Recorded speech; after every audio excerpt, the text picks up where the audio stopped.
Greetings to all on our channel. Here you will find exciting and incredible stories from life. Subscribe not to miss new stories from life. Enjoy watching. Marcel sat in the kitchen with a cup of tea and thoughtfully looked out the window. From time to time, he looked at the clock and sighed, upset by what he saw.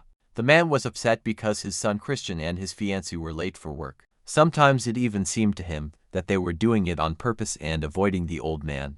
They also said that they were forced to be late because of problems at work, that they had to stay until late and finish all the work. He was sad that he could not do anything himself, and he had to ask his relatives for help. Not long ago he lived alone, watched the house and the estate. His wife died a long time ago, so the man was already used to doing everything alone.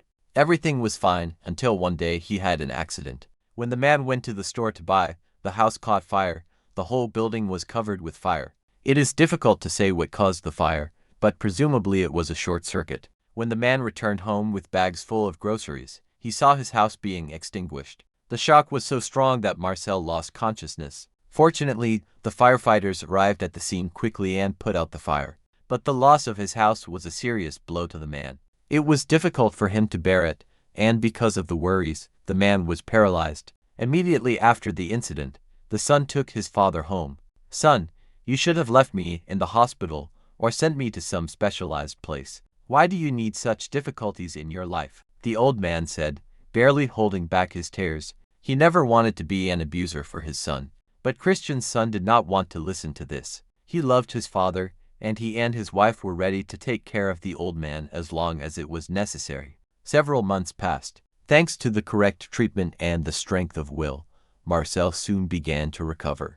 At first, he was able to move his fingers on his leg, then move his own leg. Thanks to his efforts, he was able to get out of bed on his own, and this was undoubtedly the best day of his life. Then the man decided that since he could already move, he should move out of his son's house and move to the nursing home. In addition, one neighbor constantly told Marcel about her daughter and son-in-law, who really wanted to get rid of her as soon as possible, and they were waiting for the right moment. All this made the old man feel uncomfortable.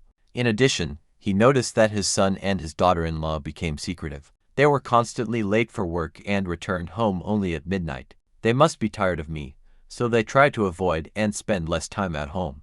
But they don't have the courage to tell me the truth, Marcel thought, waiting for his son and his wife. It was already very late when the spouses returned home.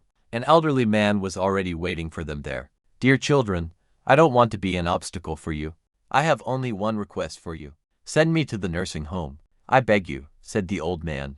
Christian and his wife Lillian looked at each other and embarrassedly lowered their eyes. Seeing this, the man decided that he was right, but to his surprise, his son took him by the hand and said, "Dad, let's talk about it later. Now is not the right time." The evening was tense.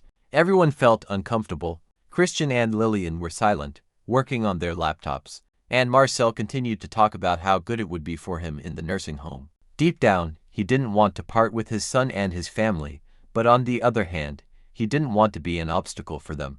The elderly man decided to be persistent and start the process of moving to the nursing home to show the seriousness of his intentions. He even packed his suitcase to be ready for the move at any time. But time passed. For some reason, Christian and his wife did not return to talk about the nursing home.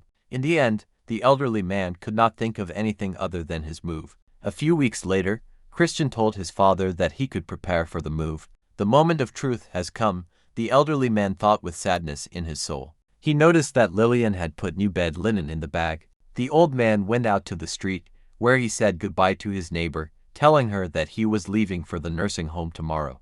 The elderly woman nodded with understanding, whispering that all children are the same. They strive to get rid of their parents as soon as possible. The next day, the whole family woke up earlier than usual. The spouses took the things of the old man and put them in the back seat of the car. The elderly man looked at the house of his son for the last time, and a tear rolled down his cheek. All the way, the man looked out the window, not wanting to miss the moment when the house of the elderly would appear in the field of vision. But to his surprise, his son turned towards his old house.